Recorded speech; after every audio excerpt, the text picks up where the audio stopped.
Anta kal hajjam. Kamu itu seperti hajjam, yang tukang canduk tuh, yang nyedot nyedot darah tuh. Apa namanya? Bekam. Ya, tukang bekam tuh hajjam. Kamu itu kayak tukang bekam. Tukhrijudda min ghairika. Kamu nyedot darah penyakit dari orang lain. Wa fika da'un mahdun, tapi di dalam badanmu sendiri banyak penyakit.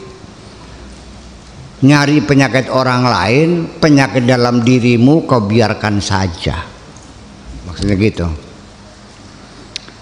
Ini artinya memang kenyataannya banyak sekali orang yang selalu mengorek-ngorek kesalahan orang lain, kesalahan diri tidak pernah diperhatikan.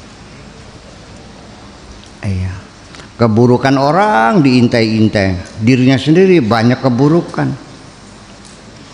Ma tukhrijuhu, keburukan itu, penyakit itu tidak pernah kau keluarkan. Yang kau cari, yang kau keluarkan penyakitnya orang lain. Innani araka tazdadu ilman zahiran wa jahlan batinan. Aku melihat kamu ini ilmunya bertambah, ilmu zahirnya bertambah, wajahlan batinan, tetapi kebodohan batinnya bertambah. Jadi zahirnya tambah pinter, batinnya tambah goblok. Maktubun fi Taurat, tertulis dalam kitab Taurat. Man izdada ilman falyazdad waja'an. Siapapun orangnya, ketika ilmunya nambah juga harus nambah keprihatinannya, bukan menambahkan kesombongannya, bukan nambah bangga. Semakin tambah ilmu semakin tambah prihatin.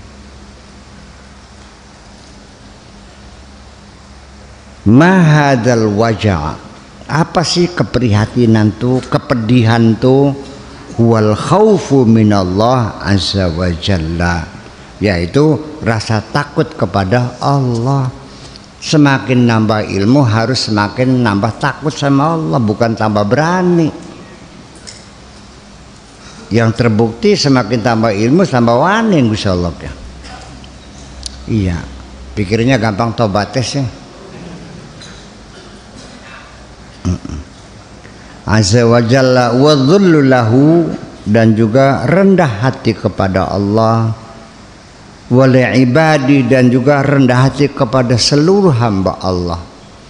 Orang yang nambah ilmu itu ya nambah rendah hati, nambah tawadhu kepada orang lain. Kata peribahasa Jawane, tambah kebek parine tambah deluk. Betul gitu. Bakas sing ngadeg bae anak parinya beli. Ya iya. Peribahasa maning ini kan, peribahasa itu kan menambahnya bahwa peribahasa itu bukan hanya sekedar makna, tapi itu pengalaman suatu bangsa yang terhayati dalam kehidupan sehari-hari. Bahwa orang itu kalau goblok banyak ngomongnya, makin pinter ngomongnya makin dikit. Makanya peribahasanya gentong kosong bunyinya. Bakas yang isinya kebak mah beli muni kan kah. Bakas yang plong plong plong kosong kan kah. Itu kan peribahasa, itu pengalaman gitu.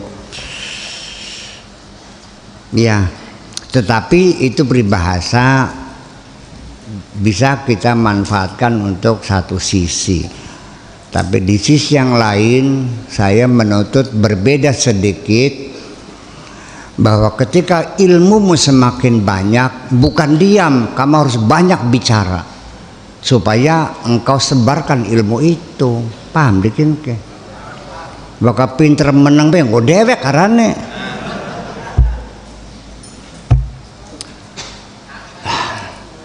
Kalau orang banyak ngomong, sedikit kerja, namanya beo. Kalau banyak kerja nggak ada ngomongnya, namanya maling. Jadi kita harus banyak kerja dan banyak ngomong itu.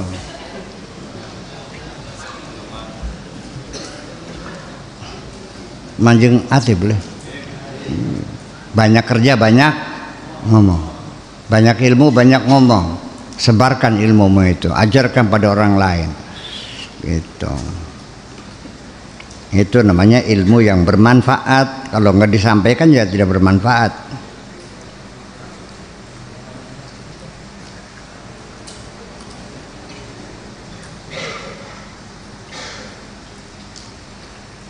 Idza lam yakun alima, kalau dia memang belum berilmu, belum tahu, ta'allam, belajar. Idza lam yakun laka ilmun wala amalun wala ikhlasun wala adabun wala husna dhannin bisyuyuh. Kalau kamu itu ilmu enggak ada, amal enggak ada, wala ikhlas, ikhlas juga ada. Ilmu enggak ada, amal enggak, ikhlas enggak, wala adab, tata krama langkah, songong bahasa dina-dina, wala husna dhannin, dia juga praduga baik juga enggak punya, curiga aja kerjanya, wis goblok, amal beli, ikhlas beli, songong pisan, praduga buruk kepada seorang lain, ya, wala husna dhannin bisyuyukh, dan juga tidak punya husnudzan kepada para guru, para masyayikh. Iya, syuyukh itu ibaratnya guru lah kalau di sekolah formal mah, ustad. Kalau di ruhaniyat namanya asyuyukh atau al-mursyid. Gitu. Fa kaifa yaji'u minka syai'un, bagaimana engkau mendapatkan sesuatu, dari mana? Ilmu langka, amal langka, ikhlas langka, songong iya, jog-joget nemen. Mau dapat apa kamu, kan gitu. Ning syekh ngelawan baik, ngerasani pisan. Ya, tapi lamun sirang ngerasani kita kan, ora dosa ora. Orang tak supatani. Paling nyupatani majeng swarga siraku. Iya, surau rasana nasa warga ora dosa ora. Halal. Iya. Itu mah untuk masyayikh yang itulah. Itu. Fa kaifa yajumi ka syai'un qad ja'alta hammaka ad-dunya. Semua cita-citamu, harapanmu, keinginan semua dunia saja. Mubeng ujungnya si tengkap sirake. Wa hutamaha, dan runtuhan, gorekan intip baikan ka. Luru intip baik.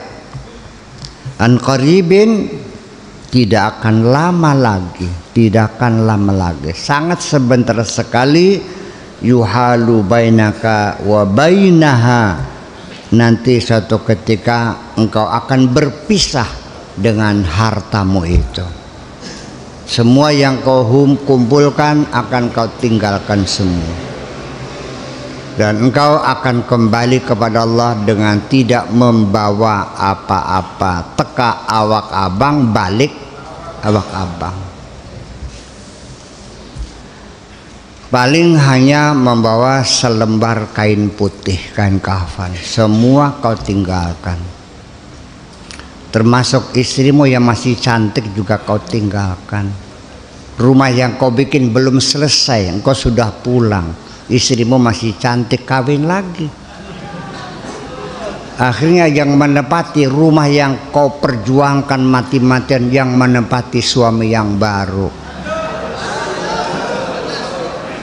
Ada enggak? Iya, jangan sampai seperti itu nasibmu. Gitu.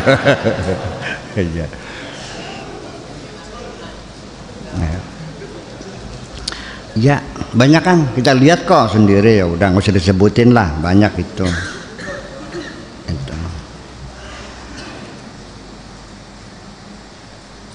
Lalu aina anta minal qaumi Lalu di mana posisimu? Seperti apa kedudukanmu dibandingkan dengan mereka orang-orang yang saleh itu? Alladzina hammuhum wahidun, yang mana mereka itu cita-citanya hanya satu, keinginannya hanya satu, harapannya satu. Yuraqibunallah azza wa jalla fi bawatinihim, mereka selalu dalam pengawasan Allah, mereka selalu mengawasi Allah, ya, fi bawatinihim, di dalam batin mereka selalu ingat sama Allah, ya, ketika melakukan apapun dalam kesadaran mereka bahwa aku melakukan ini di bawah pantauan Allah semuanya, tidak ada yang tersembunyi. Kama yuraqibuna fi dhawahirihim, seperti juga mereka mengontrol, mengintai zahir mereka, selalu memonitor, mengontrol zahir dan batin mereka. Yuhadzibunal qalba, mereka didik hati mereka dengan baik. Kama yuhadzibunal jawariha, seperti mereka juga mendidik anggota badan mereka. Hatta idza tamma lahum hadza, kalau ini selesai dikerjakan semuanya, kafahum hammas syahwat, mereka lalu akan dicegah oleh Allah untuk tidak berlanjut mengikuti syahwat mereka. Artinya nafsunya volumenya diturunin oleh Allah, sehingga mereka bisa mengendalikan hawa nafsu mereka. Bi asriha, seluruhnya, hawa nafsunya, keserakahannya, segala macamnya terkendali semuanya dengan cara mengontrol, membersihkan hati mereka seperti membersihkan raga mereka. Tangan kita kotor, kita cuci. Muka perong, segera dicuci muka. Korong segera dibersihkan. Kopok dikurek semuanya. Jadi tidak ada kesempatan kotoran-kotoran itu melekat pada jasad kita. Hati mereka juga selalu dikontrol, selalu dibersihkan. Tidak pernah dibiarkan berlama-lama kotoran melekat di dalam hati mereka. Ya, hati juga ada kotornya, seperti baju kotornya, kaki nginjek tembelek, ya kan gitu. Tangan megang apa, ya, segala macam. Hati juga sama, bersentuhan, ya, nempel kemana-mana. Dan ketika tangan kita, kaki kita kena kotoran, kena ter, kena cat, kena lumpur, kena air panas, kita merasa tidak nyaman. Ketika kaki kita berlumpur, hati juga sama. Ketika kena kotoran, kamu sebetulnya merasakan adanya ketidaknyamanan itu, tetapi engkau tidak mengerti bahwa itu perlu dibersihkan, dan cara membersihkannya juga kamu tidak tahu, dan nanya juga tidak kok. Apa sampai wis ngerapin terkabeh sih barangnya. Iya, yang membersihkan cat, digosok-gosok pakai tebus, ya tekan salet saya juga mentok cat mah, pakai thinner kan gitu, paham nggak?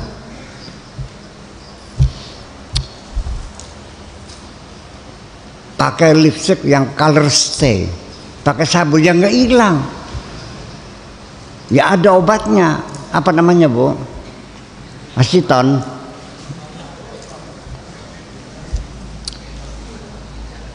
Ya dihapus korban yang terbang beleber pisan, malah ketangguhan jerok. Oh, iya.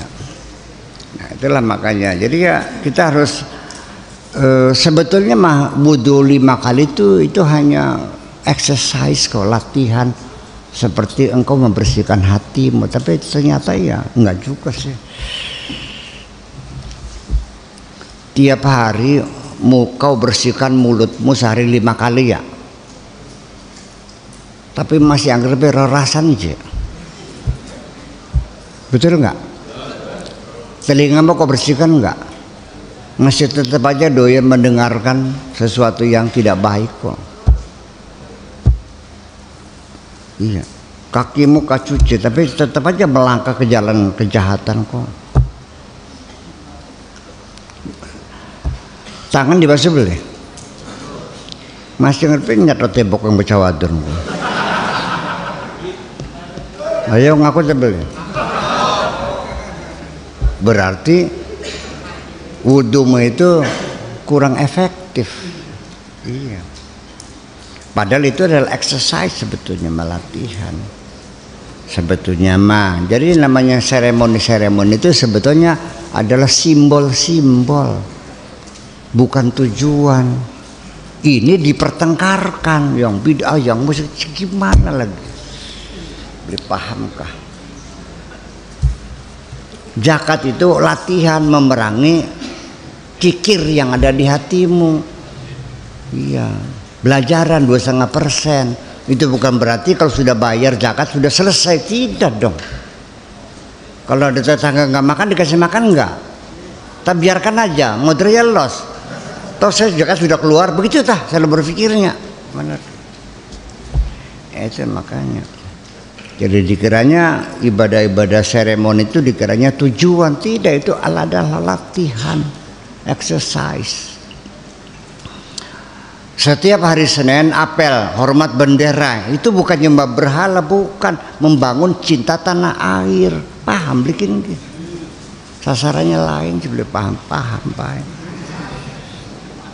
Ya akhirnya seremoni-seremoni yang sebetulnya hanya latihan-latihan dikiranya tujuan utama, enggak, malah akhirnya menjadi pertengkaran. Sampai baca basmalah saja bertengkar, ada yang bilang wajib, ada yang bilang tidak boleh dibaca, ada yang harus dibaca. Yang bilang harus dibaca, kalau baca Fatihah tanpa basmalah sholatnya enggak sah. Yang melarang ada lagi, kalau baca basmalah sholatnya enggak sah. Imam Maliki, ya kan? Imam Hambali bacanya pelan-pelan gitu kan. Tapi kata amin padahal bukan Fatihah tidak pernah dipertengkarkan kok. Ayo. Waladdallin. Amin itu Fatihah bukan? Kok sih dipertengkarkan? Kalau basmalah dipertengkarkan karena mereka belum ngeh. Ngerti? Belum ngeh tuh. Iya, tidak tersadar. Makanya tolong nih dibahas Fatihah atau bukan, sambil tukaran maning boleh.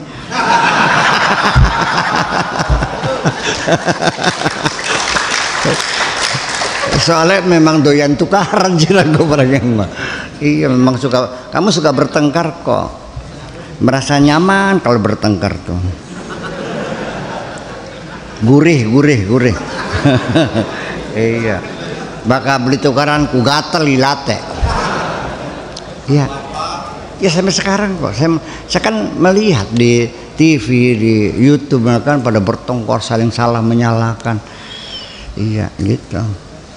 Jadi kelakuan gitu tuh. Jadi ya udah, saya tidak akan ikut dalam pertengkaran ya, dan saya tidak akan menyalahkan siapapun. Silakan mau bertengkar-tengkarlah, saya emang nggak usah. Iya. Kalaupun saya dicaci maki, saya tidak akan membalas, insya Allah enggak. Pintu pertengkaran sudah kututup rapat-rapat, selesai. Ya kan gitu, itu aja. Wes paham belum kok? Ya. Itulah fala yabqa fi qulubihim illa syahwatun wahidah. Lalu akhirnya tidak lagi tersisa di hati mereka hanya satu keinginan, satu syahwat, cita-cita hanya satu, wahya talabullah azza wa jalla, hanya berharap kepada Allah, wal qurb minhu, dan ingin dekat dengan Allah, wa mahabbatuhu, dan juga cinta kepada Allah, fahasbu, tok itu saja. Kepengen dekat dengan Allah, kepengen dicintai oleh Allah SWT. Itu aja, hanya satu, nggak ada. Itu adalah Mereka adalah orang-orang yang selalu mengontrol zahir mereka, batin mereka sehari-hari, dan selalu dibersihkan. Sekecil apapun bercak hitam segera dibersihkan. Makanya salah satu membersihkan kotoran di hati adalah pertobatan, istighfar yang banyak itu. Ya, tetapi kalau hatimu memang keras, ya berat minta maaf tuh. Iya. Jadi apa ya? Gengsi lah minta maaf tuh. Kita nih salah apa? Iya, saya salahnya apa? Salat saya lakukan, zakat saya keluarkan, puasa tek lakoni, kaji ping telu, masih kurang bener baik. Madrasah tek sumbang, yatim piatu tek santuni, masih kurang bener baik. Ya, orang itu kalau ditegur tuh selalu begitu jawabnya. Jadi merasanya sudah selesai. Nah itulah. Kenapa begitu? Itu yang disebut dengan wa zayyana lahum syaitanu a'malahum. Jadi amal mereka itu dihias-hias oleh setan, jadi kelihatannya bagus, indah, sempurna. Padahal mah di dalamnya banyak boleng. Berapa banyak amalmu yang diterima oleh Allah? Saya curiga ini. Berapa persen amalmu yang diterima oleh Allah? Kamu nyumbang sekian puluh juta, berapa yang diterima? Belum tentu 100%. 10% saja untung dari amalmu yang diterima. Kadang-kadang sama sekali. Sodako sama tukang orang ngemis. Begitu, assalamualaikum Pak, tolong Pak. Ya, los mana? Ake koreng nih barangnya. Baunya busuk. Bawa lalat, borok melulu, baunya kotor. Kasih. Kamu tidak hebat memberi pengemis uang terburu-buru, bukan karena kasihan, karena hidungmu yang sakit. Betul nggak? Tidak tahan menahan bau busuk kan? Dibayar kan kok? Ada lagi orang tersumbangan, sengaja ditunda-tunda nunggu kalau sudah tamunya banyak, dibayar kan?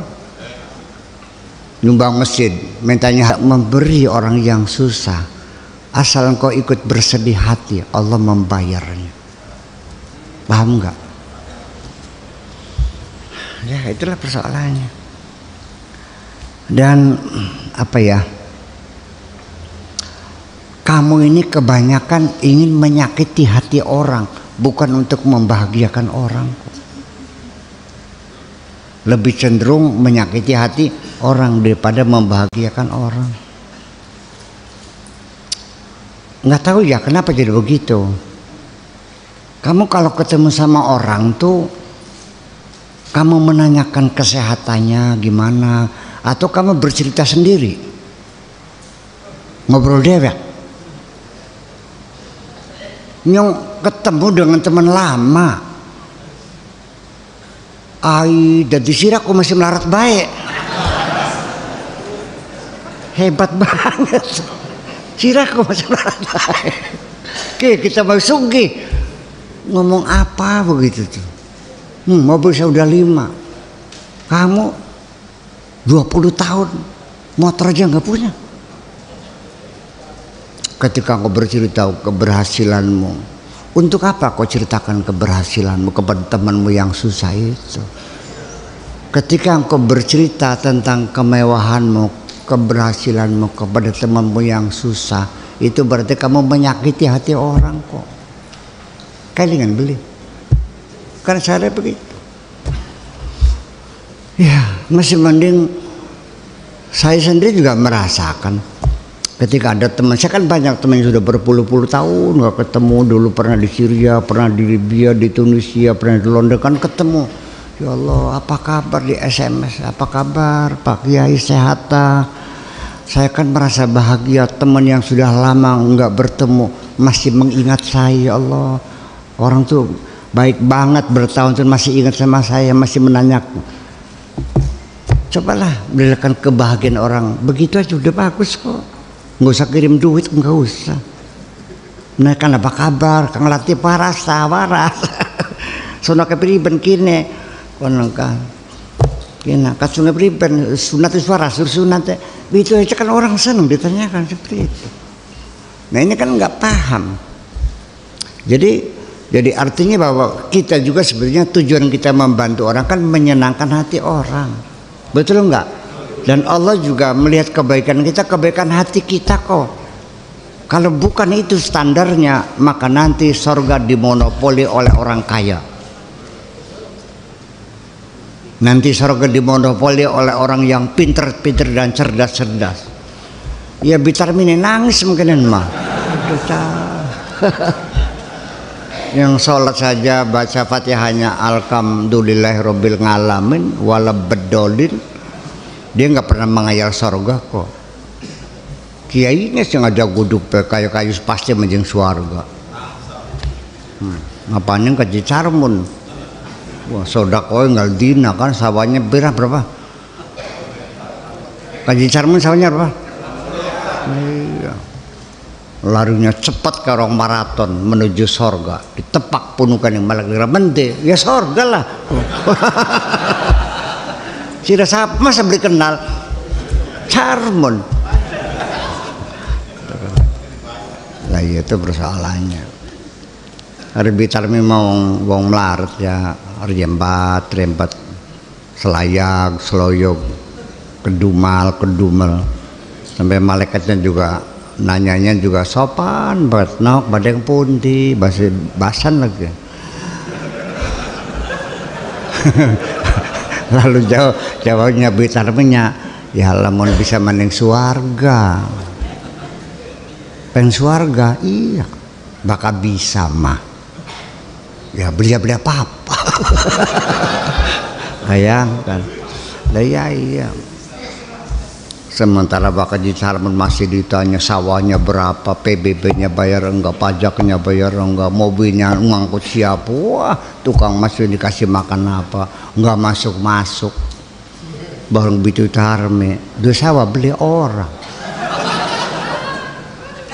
Sodako nol. Iya, mobil, boro-boro mobil melakukan serbete gak ora duwe gitu. Ya wis mancingnya los, terus mancing, ngitung apa cemera sih lemah.